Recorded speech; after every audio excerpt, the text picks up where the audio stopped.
السلام علیکم ورحمۃ اللہ وبرکاتہ۔ الحمد للہ رب العالمین والعاقبۃ للمتقین والصلاة والسلام علی اشرف الانبیاء والمرسلین نبینا محمد وعلی آلہ وصحبہ ومن تبعہم بإحسان الی یوم الدین۔ اما بعد فاعوذ باللہ السمیع العلیم من الشیطان الرجیم، بسم اللہ الرحمن الرحیم۔ یا ایہا الذین آمنوا ادخلوا فی السلم کافۃ ولا تتبعوا خطوات الشیطان انہ لکم عدو مبین۔ رسول اللہ صلی اللہ علیہ وسلم نے اپنے چچا حضرت عباس رضی اللہ تعالی عنہ کو ایک ایسی دعا سکھائی تھی جو دنیا اور آخرت دونوں کو جامع تھی، یعنی بڑی ہی شافی اور کافی دعا تھی جس میں دنیا اور آخرت دونوں کی بھلائی تھی۔ دعا کے الفاظ کیے ہیں، اللہم انی اسألک العفو والعافیت، کہ اے اللہ میں تجھ سے سوال کرتا ہوں عفو کا، یعنی معافی کا، والعافیہ اور عافیت کا۔ محترم حضرات، سامعین کرام و ناظرین، عافیت، خیریت اور سلامتی یہ اللہ تعالیٰ کی بہت بڑی نعمت ہے۔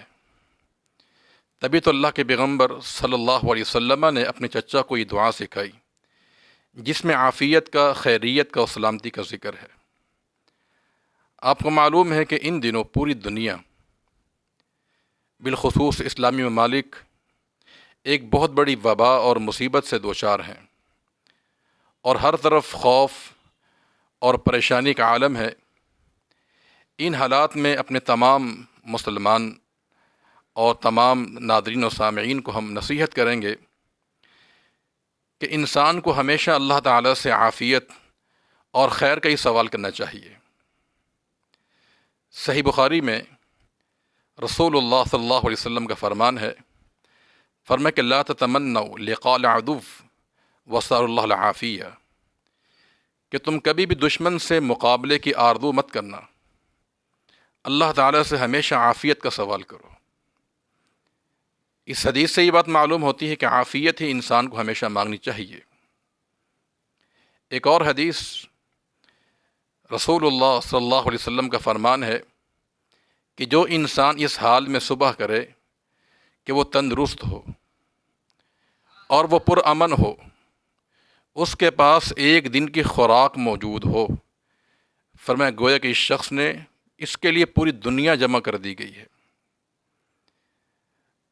تو انسان کو ہمیشہ اللہ سے عافیت کا سوال کرنا چاہیے۔ دوسری بات یہ ہے، اگر مصیبت آ جائے، جیسے ابھی ان دنوں حالات ہیں کہ پورے مسلمان بلکہ پوری دنیا اس مصیبت سے دوچار ہے، کرونا وائرس کے حوالے سے، اگر انسان پر مصیبت آ جائے تو اس صورت میں اسلام کی تعلیم ہمارے لیے یہ ہے کہ ہمیں اللہ تعالیٰ کی رضا پر راضی رہنا چاہیے۔ رضا بالقضاء یہ سلامتی کا راستہ ہے، اور ہم سب کا یہ ایمان اور عقیدہ ہے کہ اللہ تعالیٰ کا ہر حکم، اس کا فیصلہ عادلانہ ہے۔ رسول اللہ صلی اللہ علیہ وسلم کی بڑی مشہور دعا ہے جسے دعا الکرب کہا جاتا ہے۔ جب انسان مشکل میں ہو، پریشانی میں ہو، اس دعا کو پڑھنا چاہیے۔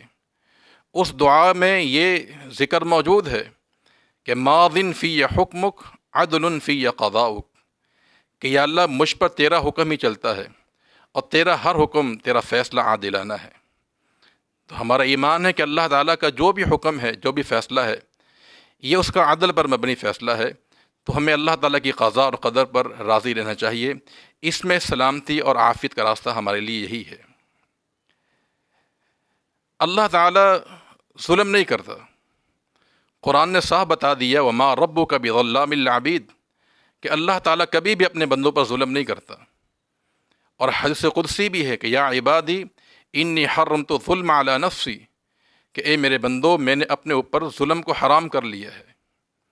تو اللہ تعالیٰ کبھی ظلم نہیں کرتا، اس کا جو بھی فیصلہ، جو بھی حکم ہے وہ عادلانہ ہوتا ہے۔ تو مصیبت جب آ جائے تو انسان کے لیے یہ ضروری ہے کہ وہ اللہ تعالیٰ کی رضا پر راضی ہو، اس کی زبان پر حرف شکوہ شکایت نہیں ہونا چاہیے، اور منہ سے کوئی ایسی بات نہ نکالے جس میں اللہ تعالیٰ کی ناراضگی اور اللہ تعالیٰ کے بارے میں بدگمانی یا اللہ تعالیٰ کے بارے میں انسان شاکی بن جائے، شک کرنے والا بن جائے۔ یہ مومن کا کردار نہیں ہوتا ہے، بلکہ انسان اور مومن ان مشکلات میں اللہ تعالیٰ کے بارے میں اچھا گمان رکھتا ہے اور اللہ تعالیٰ کے ہر فیصلے کو قبول کرتا ہے۔ انبیاء علیہم الصلوۃ والسلام کی سیرت سے یہ بات معلوم ہوتی ہے کہ ان پر بڑی پریشانی آتی تھی۔ آپ کا فرمان بھی ہے کہ اشد الابتلاء الانبیاء ثم الامثل فالامثل، سخت ترین حالات، کٹھن حالات انبیاء پر آتے ہیں، لیکن کبھی بھی انبیاء نے اللہ تعالیٰ کے بارے میں بدگمانی نہیں کی، زبان سے ایسا کلمہ نہیں نکالا، نہ کبھی اللہ تعالیٰ کے بارے میں کوئی شکوہ کیا۔ اس کی بڑی مثال سیدنا ایوب علیہ الصلوۃ والسلام ہے، جن کا صبر بڑا معروف اور مشہور ہے، بلکہ ان کے صابر ہونے کا لقب رب العالمین نے دیا۔ قرآن کہتا ہے انا وجدناہ صابرا، کہ ہم نے ایوب علیہ الصلوۃ والسلام کو صابر پایا، بڑے صبر کرنے والے تھے۔ فرمایا کہ وَأَيُّوبَ إِذْ نَادَى رَبَّهُ أَنِّي مَسَّنِيَ الضُّرُّ، کہ ایوب علیہ الصلوۃ والسلام کو یاد کریں جب انہوں نے اللہ سے دعا کی کہ یا اللہ مجھے رنج پہنچا ہے، تکلیف پہنچی ہے۔ دیکھیں یہاں پر اللہ کسی کو شکوہ نہیں کیا، بلکہ اللہ سے دعا کی، اور دعا کرنا یہ جزا فضا کے منافی نہیں ہے، یہ صبر کے منافی نہیں ہے۔ یہ تو اس پیغمبر نے تقریباً 18 سال مشکلات سے دوچار ہے، اہل و عیال تباہ و برباد ہو گیا، لیکن اتنی مشکلات حالات میں بھی اللہ سے بدگمان نہیں ہوئے، بلکہ اللہ سے تعالیٰ سے مستقل دعائیں کرتے رہے۔ اور خود رسول اللہ صلی اللہ علیہ وسلم جب آپ کا بیٹا ابراہیم، جو کہ 18 ماہ کا تھا، 1.5 سال کا بچہ، جب اس نے آپ کی گود میں اس کی روح نکلی، سانس اکھڑے، تو ان حالات میں اللہ کے پیغمبر نے کیا فرمایا تھا؟ فرمایا کہ ان العین تدمع والقلب یحزن، فرمایا کہ آنکھوں سے آنسو جاری ہیں، دل غمگین ہے، غم زیادہ ہے، لیکن ولا نقول الا ما یرضی ربنا، ہم ان حالات میں بھی، ان مشکلات میں وہی بات کہیں گے جس سے اللہ ہمارا راضی ہوگا۔ تو ان نصیحتوں کرنے کا مطلب یہ ہے کہ تمام اہل اسلام کو، تمام ناظرین و سامعین کو اللہ سے ہمیشہ عافیت کا سوال کرنا چاہیے، لیکن جب مشکلات انسان پہ آ جائے تو اللہ کے بارے میں کوئی شکوہ شکایت نہ کیا جائے، بدگمان نہ کی جائے۔ یہ چیز شیطان کا راستہ ہوتا ہے، اور اس کے علاوہ جو ہمارا ایک ایمان کا اس اصل ہے، یہ تقدیر پر ایمان لانا، اس کے منافی عمل ہے یہ۔ تو تقدیر اچھی ہو یا بری ہو، دونوں پر ایمان لانا چاہیے۔ جو انسان مشکل آنے پر شکوہ شکایت کرتا ہے، وویلا کرتا ہے، جزا فضا کرتا ہے، اس انسان نے گویا کہ ایمان کے اصولوں میں سے ایک اصل جو تقدیر پر ایمان لانا تھا، اس کی خلاف ورزی کرتا ہے۔ قرآن نے کہہ دیا ما اصاب من مصیبت فی الارض ولا فی انفسکم الا فی کتاب من قبل ان نبرأها، کہ زمین پر جو بھی مصیبت آتی ہے، سیلاب آئے، قحط آئے، کوئی بھی کوئی بھی وبا آ جائے، یا تمہارے نفسوں میں کوئی تکلیف آ جائے، بیمار ہو جاؤ، یا کوئی اور تکلیف میں تم مبتلا ہو جاؤ، یہ سب چیزیں اللہ رب العالمین نے ایک کتاب میں لکھ ڈالی ہے۔ کب لکھی ہے؟ آسمان اور زمین کی تخلیق سے 50,000 سال پہلے۔ اور دنیا میں جو کچھ بھی ہو رہا ہے اس لکھے ہوئے کے مطابق ہو رہا ہے یہ۔ تو لہذا شکوہ شکایت کرنا یہ شیطانی راستہ بھی ہے، اور جو تقدیر جو ہمارے ایمان کا ایک اصل ہے اس کے منافی عمل ہے، بلکہ ہمیں ان حالات میں صبر کرنا چاہیے۔ فاصبر کما صبر العظم، اللہ نے اپنے پیغمبر کو حکم دیا ہے کہ آپ بھی صبر کیجئے۔ تو صبر کا راستہ ان حالات میں اختیار کرنے کی ضرورت ہے، اور اللہ سے لو لگانے کی ضرورت ہے۔ اللہ سے ہم دعا کرتے ہیں رب العالمین تمام اہل اسلام کو، پوری دنیا کو امن اور عافیت عطا فرما دے، اور یہ جو وبا اور مصیبت ایک ہم پر سایہ کیے ہوئے رب العالمین اسے دور فرما دے۔ اور اس کے ساتھ ساتھ رمضان کے مہینے کا آغاز بھی ہو چکا ہے، تو رمضان کی برکتوں کے ساتھ بھی رب العالمین ہمارے لیے آسانی پیدا فرما دے۔